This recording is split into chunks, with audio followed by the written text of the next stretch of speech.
Price lord. ದೇವರ ಅತಿ ಪರಿಶುದ್ಧ ನಾಮಕ್ಕೆ ಸ್ತೋತ್ರವಾಗಲಿ. ಮತ್ತೊಂದು ದಿನವನ್ನು ಕಾಣುವಂತೆ ದೇವರು ನಮಗೆ ಸಹಾಯ ಮಾಡಿದ್ದಕ್ಕಾಗಿ ಸ್ತೋತ್ರ. ಆತನು ಮಾಡಿದ ಎಲ್ಲ ಉಪಕಾರಗಳಿಗಾಗಿ, ಆಶೀರ್ವಾದಗಳಿಗಾಗಿ ದೇವರಿಗೆ ಸ್ತೋತ್ರವನ್ನು, ಮಹಿಮೆಯನ್ನು ಸಲ್ಲಿಸ್ತೇನೆ. ಇಂದಿನ ವೇದ ಅಧ್ಯಯನಕ್ಕಾಗಿ ಒಂದು ವಾಕ್ಯವನ್ನು ಓದಿಕೊಳ್ಳೋಣ. ಯೆರೆಮೀಯ ಪ್ರವಾದನೆ ಗ್ರಂಥ 36ನೇ ಅಧ್ಯಾಯ 26ನೇ ವಾಕ್ಯ. ಅದರ ಕೊನೆ ಭಾಗವನ್ನು ನಾವು ನೋಡ್ತೇವೆ. ಇವರಿಗೆ ಲೇಖಕನಾದ ಬಾರೂಕನನ್ನು ಪ್ರವಾದಿಯಾದ ಯೆರೆಮೀಯನನ್ನು ಹಿಡಿಯಬೇಕೆಂದು ಅಪ್ಪಣೆ ಕೊಟ್ಟನು, ಆದರೆ ಯೆಹೋವನು ಅವರನ್ನು ಮರೆಯಲ್ಲಿಟ್ಟನು. 36ನೇ ಅಧ್ಯಾಯದ ಆರಂಭದಲ್ಲಿ ನಾವು ನೋಡಬೇಕಾದ್ರೆ ಯೋಷಿಯನ ಮಗನಾದ ಯೆಹೋಯಾಕೀಮನ ಆಳ್ವಿಕೆ ನಡೀತಾ ಇದೆ. ಆ ಸಮಯದಲ್ಲಿ ದೇವರು ಯೆರೆಮೀಯನಿಗೆ ಕೆಲವು ಸಂದೇಶಗಳನ್ನು ಕೊಡ್ತಾ ಇದ್ದಾರೆ. ಆ ಪ್ರವಾದನಾ ಮಾತುಗಳನ್ನು ಅದೇ ರೀತಿಯಲ್ಲಿ ಸುರುಳಿಯಲ್ಲಿ ಬರೆದಿಕ್ತಾ ಇದ್ದಾರೆ. ಸುರುಳಿಯಲ್ಲಿ ಬಾರೂಕನು 4ನೇ ವಾಕ್ಯ ಓದ್ತೇವೆ. ಆಗ ಯೆರೆಮೀಯನು ನೇರಿಯ ಮಗನಾದ ಬಾರೂಕನನ್ನು ಕರೆಯಿಸಿ ಯೆಹೋವನ ಮಾತುಗಳನ್ನೆಲ್ಲ ನುಡಿಯಲು ಅವನು ಯೆರೆಮೀಯನ ಬಾಯಿಂದ ಬಂದ ಹಾಗೆಯೇ ಗ್ರಂಥ ಸುರುಳಿಯಲ್ಲಿ ಬರೀತಾನೆ. ಏನೇನಾಗುತ್ತೆ ನೆಕ್ಸ್ಟ್, ದೇಶದಲ್ಲಿ ಯಾವ್ಯಾವ ರೀತಿಯ ಸನ್ನಿವೇಶಗಳು ಬರ್ತದೆ, ಇದೆಲ್ಲವನ್ನು ಯೆರೆಮೀಯನಿಗೆ ದೇವರು ತಿಳಿಸ್ತಾರೆ. ಯೆರೆಮೀಯನು ಬಾರೂಕನಿಗೆ ಹೇಳ್ತಾನೆ. ಬಾರೂಕನು ಅದನ್ನು ಪುಸ್ತಕದಲ್ಲಿ ಅಥವಾ ಸುರುಳಿಯಲ್ಲಿ ಬರೆದಿಡ್ತಾನೆ. ಈ ಸುರುಳಿಯಲ್ಲೆಲ್ಲ ಬರೆದಿಟ್ಟಂತಹ ಈ ಸುರುಳಿಯನ್ನು ಏನು ಮಾಡ್ತಾರೆ, ರಾಜನ ಬಳಿಗೆ ತಗೊಂಡು ಹೋಗ್ತಾರೆ. ಇದು ರಾಜನ ಬಳಿಗೆ ಹೋಗುತ್ತೆ. ರಾಜನು ಇದನ್ನು ಕೇಳಿಸ್ಕೊಳ್ತಾನೆ. ರಾಜನು ಇದನ್ನೆಲ್ಲ ಕೇಳಿಸ್ಕೊಂಡಾಗ ಸಾಧಾರಣ ಏನು ಮಾಡಬೇಕಾಗಿತ್ತು, ತನ್ನನ್ನು ತಗ್ಗಿಸಿಕೊಳ್ಳಬೇಕಾಗಿತ್ತು. ಹೌದಾ, ಈ ರೀತಿ ಸನ್ನಿವೇಶಗಳು ನಡೆಯುತ್ತದ ಅಂತೇಳಿ ತನ್ನನ್ನೇ ತಗ್ಗಿಸಿಕೊಂಡು ದೇವರ ವಾಕ್ಯಕ್ಕನುಸಾರವಾಗಿ, ದೇವರ ಚಿತ್ತಕ್ಕನುಸಾರವಾಗಿ ಜೀವಿಸಬೇಕಾಗಿತ್ತು. ಆದರೆ ಈ ಮಾತುಗಳನ್ನೆಲ್ಲ ನೋಡಿದಂಥ ಸಮಯದಲ್ಲಿ ನಾವು ನೋಡಬೇಕಾದ್ರೆ ಮುಂದಿನ 21ನೇ ವಾಕ್ಯದಲ್ಲಿ ನಾವು ನೋಡ್ತೇವೆ. ಆಗ ಕೂಡಲೇ ಅರಸನು ಸುರುಳಿಯನ್ನು ತರುವುದಕ್ಕೆ ಹೂದಿಯನ್ನು ಕಳಿಸ್ಕೊಡ್ತಾನೆ. ಅದನ್ನು ತಗೊಂಡು ಬರ್ತಾನೆ. ತಗೊಂಡು ಬಂದಂಥ ಸಮಯದಲ್ಲಿ ನಾವು ನೋಡ್ತೇವೆ 23ನೇ ವಾಕ್ಯ. ಯಹೂದಿಯು ಬರವಣಿಗೆಯ 3-4 ಪುಟಗಳನ್ನು ಓದಿದ ಹಾಗೆಲ್ಲ ಅರಸನು ಆಯಾ ಭಾಗಗಳನ್ನು ಚೂರಿಯಿಂದ ಕತ್ತರಿಸಿ ಸುರುಳಿಯು ಸಂಪೂರ್ಣವಾಗಿ ಸುಟ್ಟು ಹೋಗುವ ತನಕ ಅಗ್ಗಿಷ್ಟಕ್ಕೆ ಬೆಂಕಿಯಲ್ಲಿ ಹಾಕುತ್ತಾ ಬಂದನು.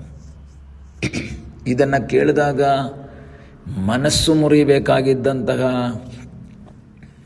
ಯೆಹೋಯಾಕೀಮ್ ರಾಜ, ಅವನ ಮನಸ್ಸು ಮುರಿಬೇಕಾಗಿತ್ತು, ಅವನ ಹೃದಯ ಒಡೆದೋಗ್ಬೇಕಾಗಿತ್ತು. ಆದರೆ ಅವನು ಸುರುಳಿನ ಹರಿತಾ ಇದ್ದಾನೆ, ಮನಸ್ಸನ್ನು ಹರಿತಾ ಇಲ್ಲ, ಹೃದಯವನ್ನು ಹರಿತಾ ಇಲ್ಲ, ಸುರುಳಿನ ಹರಿತಾ ಇದ್ದಾನೆ. ಅರ್ದು ಪೀಸ್ ಮಾಡಿ ಅದನ್ನು ಬೆಂಕಿಗೆ ಹಾಕ್ತಾ ಇದ್ದಾನೆ.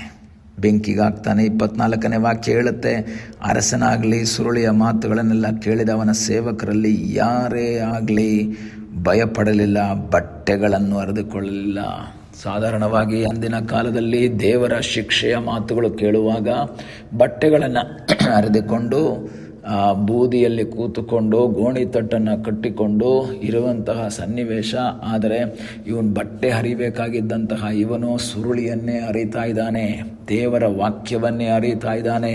ಪ್ರಿಯ ದೇವರ ಮಕ್ಕಳೇ, ನನ್ನ ನಿಮ್ಮ ಜೀವಿತದಲ್ಲಿ ದೇವರ ಮಾತುಗಳು ನಮ್ಮ ಒಂದು ಪಶ್ಚಾತ್ತಾಪಕ್ಕೆ, ನಮ್ಮ ಒಂದು ತಗ್ಗಿಸುವಿಕೆಗೆ ಕಾರಣವಾದರೆ ಅದು ನಮ್ಮ ಜೀವಿತದಲ್ಲಿ ಆಶೀರ್ವಾದವಾಗಿ ಮಾರ್ಪಡುತ್ತೆ. ಇವನು ಏನು ಮಾಡ್ತಾನೆ, ಅವನು ಮಾತನ್ನು ಕೇಳಲಿಲ್ಲ. ಆದರೆ ದೇವರ ವಾಕ್ಯದಲ್ಲಿ ನಾವು ನೋಡ್ತೇವೆ, ಅದನ್ನು ದಯವಿಟ್ಟು ಸುರುಳಿಯನ್ನು ಸುಡಬೇಡ್ರಿ ಅಂತ ಎಲ್ನಾತಾನನು, ದೆಲಾಯನು, ಗೆಮರ್ಯನು ಎಲ್ಲ ಕೇಳ್ತಾರೆ. ಪ್ಲೀಸ್ ಸುಡಬೇಡಿ. ನೀವು ಬಟ್ಟೆ ಹರ್ಕೊಂಡಿಲ್ಲ ಅಂದರೂ ಪರವಾಗಿಲ್ಲ, ನೀವು ತಗ್ಗಿಸ್ಕೊಳ್ಳಿಲ್ಲ ಅಂದರೂ ಪರವಾಗಿಲ್ಲ, ಆದರೆ ಏನು ಮಾಡಬೇಡಿ, ಆ ಸುರುಳಿಯನ್ನು ಸುಡಬೇಡಿ. ಆ ಸುರುಳಿ ಯಾರಾದರೂ ಓದ್ಕೊಳ್ಳಿ, ಹೇಗಾದರೂ ಆಗಲಿಲ್ಲ, ನಿನಗೆ ಬೇಡ ಅಂದರೆ ಬಿಟ್ಬಿಡಿ, ಬೇರೆಯವರೇನೋ ಮಾಡ್ಕೊಳ್ಳಿ. ಆದರೆ ಕೇಳಲಿಲ್ಲ. ಆದರೆ ಸುರುಳಿಯನ್ನು ಸುಟ್ಟಾಕಿದ್ದು ಮಾತ್ರವಲ್ಲ, ಯೆರೆಮೀಯನನ್ನು ಹಿಡಿಯಬೇಕು, ಅವನಿಗೆ ಶಿಕ್ಷೆ ಕೊಡಬೇಕು ಅಂತ ತೀರ್ಮಾನ ಮಾಡ್ತಾರೆ. ಆದರೆ ವಾಕ್ಯ ಹೇಳುತ್ತೆ, ಆದರೆ ಯೆಹೋವನು ಅವರಿಬ್ಬರನ್ನು ಮರೆಯಲ್ಲಿಟ್ಟನು. ಪ್ರಿಯ ದೇವರ ಮಕ್ಕಳೇ, ಶತ್ರುವಾದ ಆ ಸೈತಾನನು ಯೆಹೋಯಾಕೀಮನ ಮೂಲಕವಾಗಿ ಯೆರೆಮೀಯನನ್ನು ಹಿಡಿಯುವುದಕ್ಕಾಗಿ ಪ್ರಯತ್ನ ಮಾಡಿದರೂ ಸಹ ದೇವರ ವಾಕ್ಯ ಹೇಳ್ತದೆ, ದೇವರು ಅವರನ್ನು ಮರೆಯಲಿಟ್ಟನು. ಎಲ್ಲೂ ಕಳಿಸಿಲ್ಲ, ಅವನ್ನ ದೇಶ ಬಿಟ್ಟೆಲ್ಲೂ ಓಡಿಸಿಲ್ಲ, ಓಡೋಗು ಅಂತ ಹೇಳಲಿಲ್ಲ. ಆದರೆ ದೇವರು ಆ ಯೆಹೋಯಾಕೀಮನ ಕೈಗೆ ಸಿಗದ ಹಾಗೆ ಯೆರೆಮೀಯನನ್ನು ಮರೆಯಲಿಟ್ಟಿದ್ರೆ, ಈ ದಿವಸಗಳಲ್ಲಿ ಶತ್ರುವಾದ ಸೈತಾನನು ನಮಗೆ ವಿರುದ್ಧವಾಗಿ ಅನೇಕ ರೀತಿಯ ಶೋಧನೆಗಳನ್ನು, ಸಮಸ್ಯೆಗಳನ್ನು ತರುವಾಗ ನಾವು ದೇವರ ಚಿತ್ತಕ್ಕೆ ವಿಧೇಯರಾಗಿ ಜೀವಿಸುವುದಾದರೆ ನಮ್ಮನ್ನು ಮರೆ ಮಾಡಿ ಶತ್ರು ಕೈಗೆ ಒಪ್ಪಿಸದ ಹಾಗೆ, ಕೋಳಿ ತನ್ನ ಮರಿಗಳನ್ನು ತನ್ನ ರೆಕ್ಕೆಯ ಮರೆಯಲ್ಲಿ ಮರೆ ಮಾಡಿಕೊಳ್ಳುವ ಹಾಗೆ ನಮ್ಮನ್ನು ಮರೆ ಮಾಡುವಂತಹ ಸರ್ವಶಕ್ತನಾದ ಒಬ್ಬ ದೇವರಿದ್ದಾನೆ. ಆ ಕರ್ತನಲ್ಲಿ ನಾವು ಆಶ್ರಯಿಸಿ ಕರ್ತನ ಮುಖವನ್ನು ನೋಡುತ್ತಾ ಮುಂದೆ ಹೋಗುವುದಾದರೆ, ಕೋಳಿ ತನ್ನ ಮರಿಗಳನ್ನು ಕಾಪಾಡುವುದಕ್ಕಿಂತ ಮಿಗಿಲಾಗಿ ನಮ್ಮನ್ನು ಕಾಪಾಡಿ ರಕ್ಷಿಸುವಂತಹ ದೇವರಿದ್ದಾನೆ. ದಾವೀದನನ್ನು ಸೌಲನ ಕೈಗೆ ತಪ್ಪಿಸಿದ ದೇವರು, ಯೆರೆಮೀಯನನ್ನು ಯೆಹೋಯಾಕೀಮನ ಕೈಗೆ ತಪ್ಪಿಸಿದ ದೇವರು, ತನ್ನ ಆ ಗುಡಾರದಲ್ಲಿ ತನ್ನ ಮಕ್ಕಳನ್ನು ಮರೆ ಮಾಡಿದಂತಹ ದೇವರು ನಮ್ಮನ್ನು ಮರೆ ಮಾಡುವುದಕ್ಕೆ ಶಕ್ತನಾಗಿದ್ದಾನೆ. ದಿವಸಗಳಲ್ಲಿ ಕರ್ತನಲ್ಲಿ ಹೇಳೋಣ, ಕರ್ತನೆ, ನೀನು ನನ್ನ ಜೀವಿತದಲ್ಲಿ ನನ್ನನ್ನು ನಿನ್ನ ರೆಕ್ಕೆಯ ಮರೆಯಲ್ಲಿ ಮರೆ ಮಾಡಿ ನನ್ನನ್ನು ರಕ್ಷಿಸಿ ನಡೆಸ್ತಾ ಇರುವಂತಹ ನಿನ್ನ ಮಹಾ ಕೃಪೆಗಾಗಿ ಸ್ತೋತ್ರ. ಆತನು ಮಾಡಿದ ಎಲ್ಲ ಉಪಕಾರಗಳಿಗಾಗಿ ದೇವರಿಗೆ ಸ್ತೋತ್ರ. ದೇವರ ಸಹಾಯದಿಂದ ಶತ್ರು ಕೈಗೆ ಸಿಗದ ಹಾಗೆ ನಾವು ತಪ್ಪಿಸಿಕೊಂಡಿದ್ದೇವೆ.